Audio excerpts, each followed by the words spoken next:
Bonjour à tous et bienvenue dans ce nouvel épisode de Rencontre avec.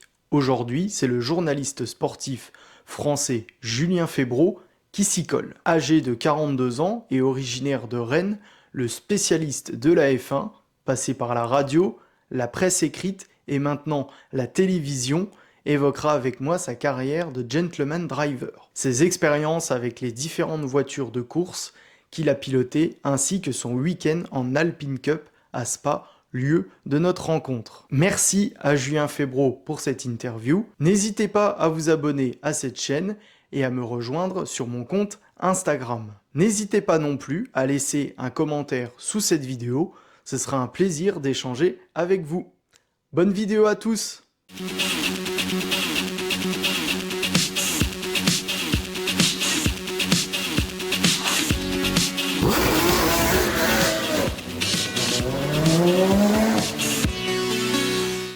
Bonjour Julien. Bonjour.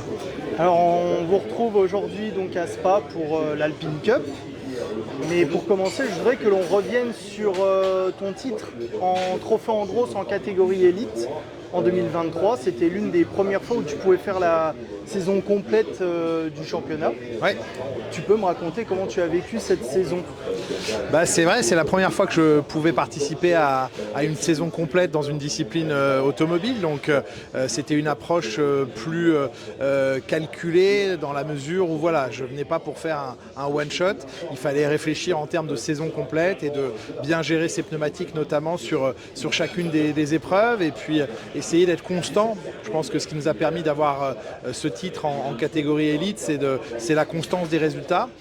Finalement, pas beaucoup de victoires, mais une constance dans les résultats, beaucoup de podiums qui m'ont permis à la fin d'obtenir ce titre. Donc une grande satisfaction parce qu'on avait envie de se battre et de le jouer. Jusqu'à la dernière course, il y avait encore de l'enjeu et on était plusieurs, notamment Margot Lafitte, à pouvoir décrocher ce titre. Donc c'était bien pour le spectacle. Mais voilà, on était dans notre planning et dans notre volonté de respecter le tableau de marche et c'est ce qu'on a réussi à faire. Est-ce que tu peux m'expliquer comment un journaliste est champion devant des pilotes à l'année du coup? Alors moi je suis gentleman driver, donc je prends les choses de manière très sérieuse évidemment, mais en n'oubliant jamais que je suis un pilote amateur et pour avoir la chance de côtoyer des pilotes professionnels depuis plus de 20 ans, je vois bien ce qui sépare un pilote amateur comme moi qui suit vraiment très ponctuellement au volant d'une voiture, n'ayant pas ni le talent ni la capacité à mettre en œuvre ce que peut faire un pilote professionnel. Donc voilà, tout en sachant rester à ma place de gentleman, ce qui me convient très bien. J'essaye de faire les choses du mieux possible.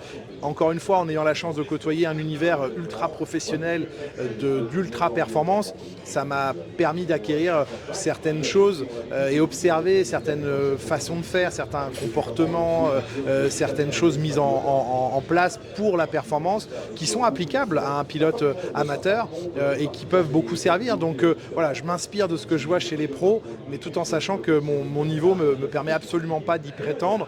C'est pas un souci, je suis pas frustré par ça. J'essaie juste de faire le mieux à mon niveau d'amateur. Est-ce que tu peux me raconter ta première course avec une supercar en rallycross? Ma première course en supercar en rallycross, c'était en 2014. J'avais eu cette opportunité quelques jours auparavant. Ça s'était vraiment fait en dernière minute et il a fallu réussir à monter ce petit projet très rapidement. J'étais encore en Grande-Bretagne sur le Grand Prix à Silverstone quand on a pris la décision de le faire la semaine suivante. Et en quelques jours, il a fallu monter une petite séance d'essai parce que je n'avais jamais piloté une voiture de 4 roues motrices de 600 chevaux quasiment. Donc on a essayé d'appréhender tout ça en sachant très bien qu'on n'en exploiterait pas le maximum dès la première fois. Et les conditions météo de la course le week-end qui ont suivi ont d'abord été sèches. Donc là j'ai quand même pas mal souffert face à la concurrence. Et quand il s'est mis à pleuvoir, notamment le dimanche, ça a un petit peu nivelé les performances et il a été moins question d'être au maximum de la voiture, de son potentiel et plus dans la gestion de l'adhérence. Et là je m'en suis mieux sorti et j'ai fini par gagner la course. Donc j'étais assez très surpris, très heureux aussi, mais de réussir à remporter ma première course en supercar, mais bien aidé par les conditions. Tu fais du circuit comme aujourd'hui, mais aussi beaucoup de rallycross, comme on vient d'en parler. Le changement de style de pilotage n'est pas trop difficile.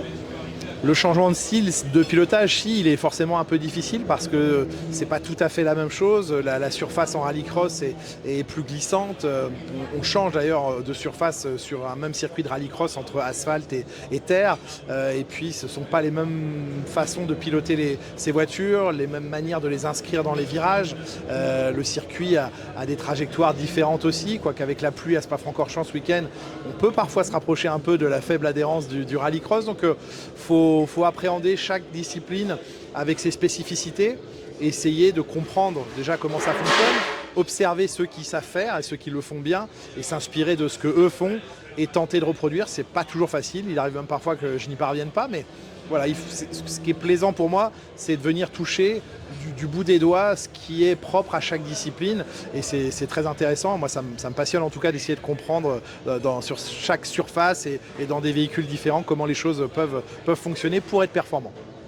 Avec ton emploi du temps, donc avec Canal+, comment tu arrives à gérer quand même et à préparer tes week-ends entre ta vie pro, ta vie privée et puis du coup le sport auto?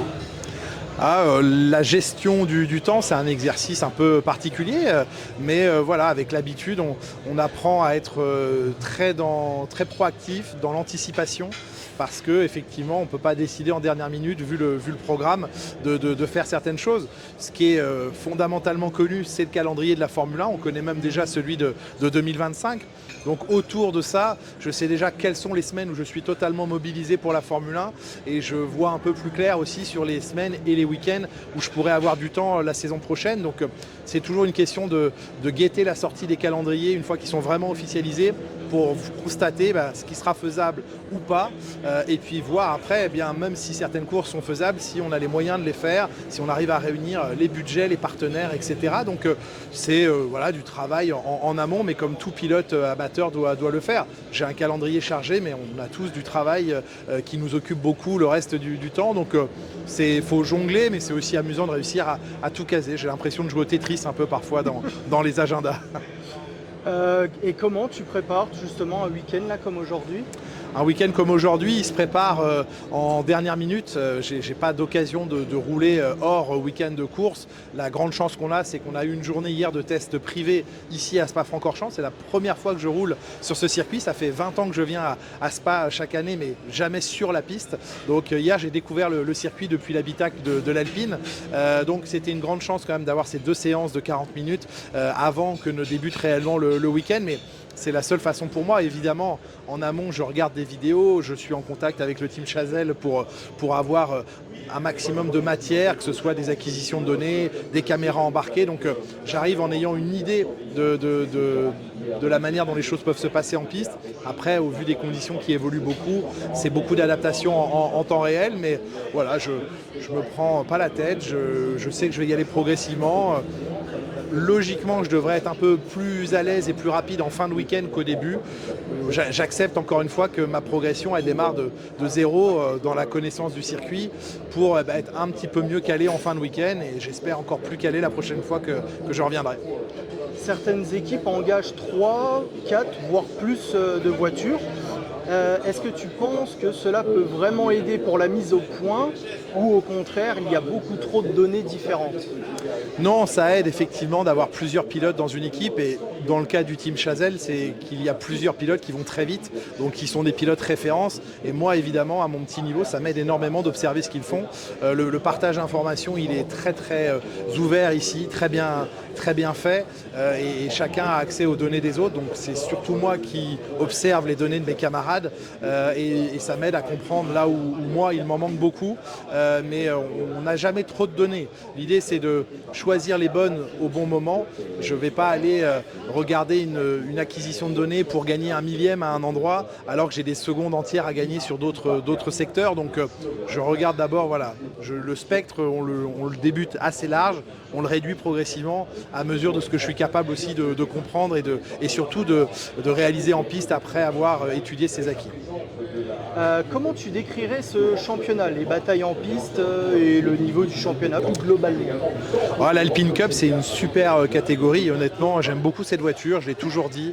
Elle a elle a déjà un look génial, mais elle est très performante et elle est accessible à la fois à des pilotes de très haut niveau, et on en a dans ce championnat, comme à des amateurs comme moi. Donc chacun peut y prendre du plaisir, quel que soit son niveau. Donc c'est quand même le propre de ces voitures, c'est de pouvoir être à la portée de différents types de pilotes et différents niveaux. Donc pour ça c'est génial. Je pense qu'on trouve toujours quelqu'un avec qui batailler en piste également.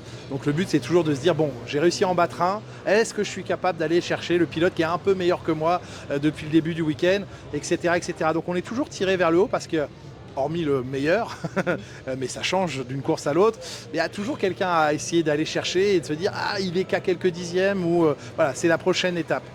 Donc en ça, l'Alpine Cup, elle est vraiment géniale. Et puis on a la chance de pouvoir rouler sur des circuits magnifiques. C'est le cas de Spa-Francorchamps, qui est un des plus beaux circuit au monde, et c'est un privilège de pouvoir piloter sur ces pistes-là. Tu as roulé dans différentes catégories et championnats. Lequel te donne le plus envie d'y participer aujourd'hui? Oh, c'est difficile parce que moi j'aime, à partir du moment où je monte dans une voiture de course, c'est qu'à priori j'ai connaissance de ce qui se fait, de ce que vaut le championnat, et c'est sûrement que je vais avoir du plaisir. Maintenant, le rallycross reste évidemment ma discipline de prédilection. C'est celle que je connais depuis le plus longtemps, celle que je pratique depuis le plus longtemps, et celle dans laquelle j'arrive à obtenir mes meilleurs résultats du fait de la pratique. Donc, et ce sont des voitures extraordinaires. Encore une fois, les supercars de rallycross, elles font plus de 600 chevaux aujourd'hui, 4 roues motrices. C'est vraiment des monstres de performance, et c'est une chance de pouvoir monter dans ces voitures. Donc je pense quand même que si je ne devais garder qu'une discipline, ce serait le rallycross. Fort heureusement, on ne me demande pas de choisir. Donc j'aime bien aussi être éclectique et aller toucher à différents domaines et dans différentes catégories. Le raidillon reste un défi avec ce genre de voiture. Comment tu l'abordes et quelles sont les sensations avec l'Alpine? Alors le raidillon s'aborde avec humilité, ça c'est indispensable. Ça reste un mur, hein. Je souhaite à tous ceux et toutes celles qui le peuvent d'un jour être présents sur ce circuit et de voir de leurs propres yeux ce que représente la pente du raidillon, parce que malheureusement la télévision ne peut pas rendre complètement la hauteur et le mur qu'il représente. Donc les premières fois, je pense que, pas uniquement les premières fois, mais il faut le prendre avec humilité. Ceux qui savent le prendre très vite, eh bien, c'est qu'ils ont appris à le prendre très vite. Moi, c'est pas encore mon cas, donc je garde beaucoup de prudence à cet endroit. C'est un virage, oui, qui apporte des sensations. Dans l'Alpine, il n'y a pas une vitesse démesurée non plus, surtout par les conditions de pluie. Moi, j'ai pas encore eu l'occasion de rouler sur piste sèche, donc j'espère avoir l'occasion de voir sur piste sèche, mais c'est vraiment du placement, c'est bien se placer pour pouvoir rapidement prendre la montée. Mais voilà, on n'est pas dans des monoplaces, on n'est pas dans des voitures qui sont démesurément puissantes, donc il est gérable, mais encore une fois, il est gérable à différents niveaux, et au mien, c'est avec beaucoup de prudence en bas. Et je préfère garder un peu de prudence sur le bas, quitte à devoir réaccélérer un peu plus vers la montée. D'autres réussissent à rentrer très très vite avec les Alpines. Bravo à eux, mais moi j'en suis pas encore là. Merci beaucoup Julien. Merci à vous, à très bientôt.